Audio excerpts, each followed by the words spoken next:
Ang pulis naman na itinuturong suspect sa pagpatay sa ABC President John sa Bulacan, nasa AWOL status na. Alamin natin ang detalye kay Brigada Kath Austria, i-brigada mo! Brigada Live Report. Inilagay na sa AWOL status ang pulis na suspect sa pagpatay kay Bulacan ABC President Ramilito Capistrano.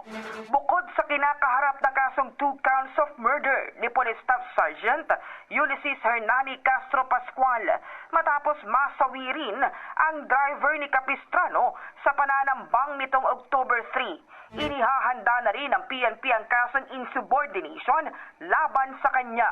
Ayon kay PNP PIO Chief Brigadier General Jean Fajardo, ito'y makaraang suwayin niya ang utos na maisailalim siya sa restrictive custody at tumakas sa Campo Crame. Pinare-revoke na rin ang lisensya ng kanyang mga baril matapos mapag-alaman na maraming baril na nakarehistro sa kanyang pangalan.